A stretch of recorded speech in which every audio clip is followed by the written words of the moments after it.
Hai, video ini ditujukan untuk kamu yang mau berinvestasi saham tapi kamu tuh masih bingung banget sebenarnya apa itu saham dan gimana cara memulainya. Tonton sampai habis ya.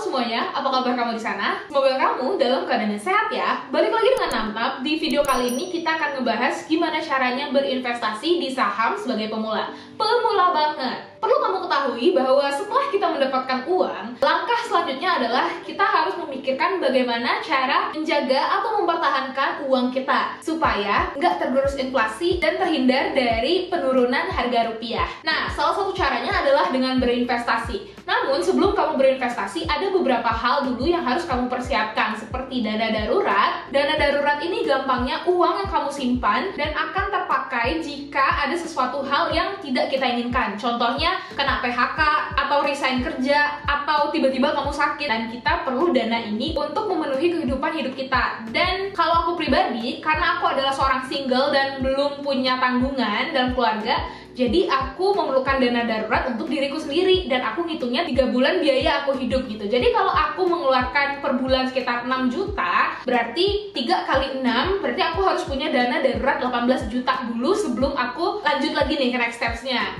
Yang kedua, asuransi kesehatan. Asuransi kesehatan bakal berguna jika kamu tiba-tiba jatuh sakit gitu. Dan biaya perawatan kesehatan kan bakal lebih murah ketika kamu punya asuransi gitu. Nah, kalau Nap pribadi, itu Nap ikut sama orang tua. Dan sebagai anak pertama tentu pasti udah ikut ke dalam asuransi yang dipegang sama orang tua. Yang ketiga, kita ketahui dulu profil resiko kita. Investasi saham ini bukan investasi untuk semua orang loh. Dan jika kita bandingkan dengan investasi lain di pasar modal, saham itu punya resiko yang lebih tinggi. Jadi ingat ya, aku coba rangkum. Kamu harus punya dana darurat dulu, baru kamu punya asuransi kesehatan, dan tentunya kamu harus punya modal buat memulai investasi saham ini. Cuman awalnya emang kamu nggak perlu dana yang banyak, cuman akan lebih baik kalau ini dijadikan habit gitu kan. Return yang kamu dapatkan juga nggak bakal banyak gitu kan. Jadi setiap bulan aku mengalokasikan dana aku untuk investasi saham teman-teman, supaya nilai investasinya juga bakal lebih besar.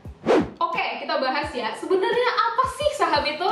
Nah, kita tuh mesti tahu dulu nih esensi dari saham ini tuh apa. Kalau kalian sering nonton drama Korea, pasti familiar lah kan dengan kata saham. Nah, saham itu merupakan bukti kepemilikan dari suatu perusahaan. Ya sama aja kalau kayak teman kamu ini buka warung kopi dan kamu bilang nih, aku mau dong membantu kamu membangun kedai kopi ini ya uangku. Nah, uang itu tadi kan digunakan untuk modal untuk membangun kedai kopi ini kan. Nah, sama ketika kamu berinvestasi di saham, uang yang kamu pegang itu akan digunakan sebagai modal atau pengembangan bisnis dari si perusahaan ini tadi. Dan sama aja ketika kita beli barang, kita beli saham pun harus ke pasar saham, atau di Indonesia dikenal dengan Bursa Efek Indonesia. Cuma Bursa Efek Indonesia ini dia nggak cuma memperdagangkan saham aja teman-teman. Ada beberapa produk investasi lain seperti ETF, obligasi, dan derivatif. Kita fokus ke saham aja ya. Kamu sebagai investor mau beli saham ke pasar saham Indonesia. Untuk masuk ke pasar ini tuh ada beberapa hal yang harus kamu persiapkan. Kamu harus punya akun di sekuritas.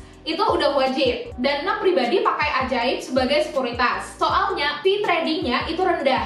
Fee saat membeli itu cuma 0,153% dan saat menjual itu 0,253%. Dan sebelum memilih sekuritas, kita harus pastikan dulu kalau fee-nya itu udah pasti murah ya.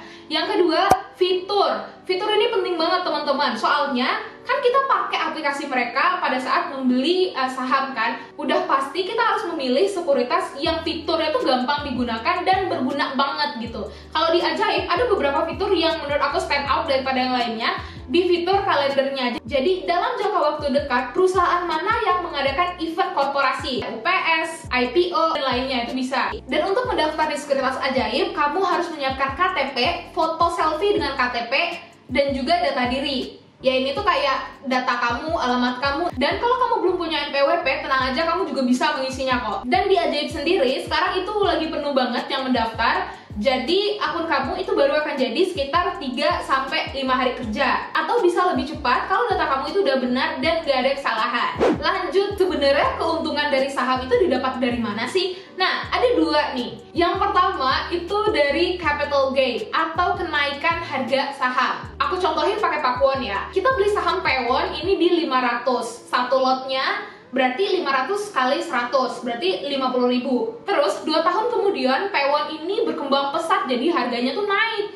Dari yang pas kita beli 500, sekarang harganya di 1000. Berarti kenaikan atau selisih harga ketika kita beli dan jual itu kan ada 500. Dan ini belum dihitung pajak jual belinya ya. Cuman ini ilustrasi aja gimana cara mendapatkan capital gain. Jadi gampangnya selisih keuntungan dari pas kita jual dan pas kita beli. Nah, cuman capital gain ini baru akan terjadi jika kita menjual saham kita. Kalau kita belum menjual saham, ini nih masih terhitung unrealized capital gain atau floating gain. Jadi kalau kita belum jual ya kita belum dapat untung gitu ya. Nah, yang kedua dari dividen. Ingat ya, saham itu kan tadi modal yang kita serahkan ke perusahaan. Dan kalau manajemen perusahaannya ini bagus dan juga ekspansi perusahaannya jadi lebih luas dan juga mereka mendapatkan banyak keuntungan, ya otomatis kita tuh mendapatkan dividen gitu. Jadi dividen itu merupakan pembagian keuntungan dari hasil laba bersih perusahaan. Biasanya dividen ini dibagikan setiap tahun 1 kali. Cuman ada beberapa perusahaan, terutama perusahaan tambang yang memberikan dividen itu 2 kali. Atau kalau perusahaan ini sedang tidak baik-baik saja, biasanya mereka juga tidak memberikan dividen, teman-teman. Dan cara milih perusahaan orang tuh berbeda-beda gitu kan. Kalau aku pribadi jujur, aku milih perusahaan yang mereka tuh membagikan dividen setiap tahunnya, karena menurut aku perusahaan yang membagikan dividen setiap tahun itu mereka nggak cuma memikirkan bisnisnya aja gitu, mereka juga memikirkan investor mereka. It's just my opinion aja. Oke, terus resiko investasi saham ini apa aja kak? Kan tadi baru keuntungan. Nah, ada beberapa nih resiko dari investasi saham. Yang pertama adalah capital loss. Kalau tadi kita bahas capital gain itu adalah keuntungan yang kita dapatkan, kalau capital loss ini adalah kerugian yang kita dapatkan. Kita misalkan aja pakai saham Bumi ya. Pada tahun 2011, saham Bumi itu misalnya di angka 2.900. Nah, sekarang saham Bumi itu di harga Rp60. Nah, berapa tuh penurunannya? Resiko kedua adalah likuiditas. Resiko ini dapat terjadi dikarenakan saham yang kita miliki ini nggak dapat dijual secara cepat pada harga yang kita inginkan. Kenapa? Aku misalkan aja di pasar ya, kamu punya 100 stok barang A, barang kamu ini nggak banyak yang beli. Nah, itu kan tidak liquid ya. Dan ini juga terjadi pada bursa saham. Jadi saham-saham yang nggak liquid itu merupakan saham-saham yang orang tuh nggak banyak yang mau jual atau beli pada saham tersebut. Nah, oleh karena itu sebagai pemula tidak disarankan untuk masuk ke pasar dengan kapitalisasi pasar atau market cap-nya kecil. Makanya kalau kamu dengar big caps, blue chip itu adalah market-market pasar yang likuiditasnya tinggi. Dan resiko ketiga adalah delisting. Jadi delisting adalah penghapusan perusahaan dari bursa. Ya tentu, kan perusahaan itu bisa didaftarkan di bursa dan juga bisa dihapus, teman-teman. Dan ketika penghapusan perusahaan ini berubah jadi perusahaan publik menjadi perusahaan private. Nah, ini aku contohin aja sama perusahaan Aqua ya. Jadi, Aqua pernah jadi perusahaan publik, teman-teman. Sampai akhirnya di tahun 2010, karena mereka merasa perusahaan Aqua ini udah mature, akhirnya perusahaan Aqua berubah dari perusahaan publik menjadi perusahaan private. Dan saham-saham yang dipegang oleh masyarakat ini akhirnya dibeli lagi sama perusahaan Aqua. Nah, cerita lebih lanjutnya mungkin kalian bisa cari aja di internet ya, perusahaan Aqua delisting dari Bursa Saham Indonesia. Nah, di akhir video ini teman-teman udah belajar banyak nih tentang saham. Kayak tadi yang pertama, kita udah belajar gimana apa aja yang harus kita persiapkan sebelum berinvestasi. Yang kedua, apa itu investasi saham?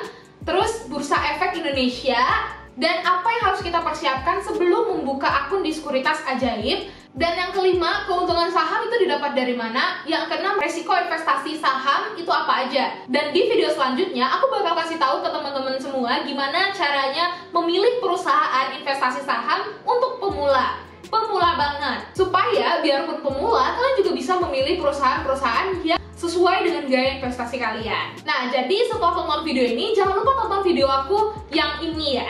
Nih, aku kasih linknya nih kalau aku udah upload. Dan tonton videoku juga yang ini untuk cara mendaftar di Ajaib dan gimana cara memulainya. Makasih udah nonton sejauh ini, semoga masuk ya apa yang aku bilang. Dan kasih tahu apa pendapatmu tentang video ini di kolom komentar di bawah. Aku bakal baca, aku bakal lihat. Nanti aku bakal balas juga jika aku kosong. And yeah, I'll see you in my next video ya teman-teman. Salam cuan semuanya, dadah!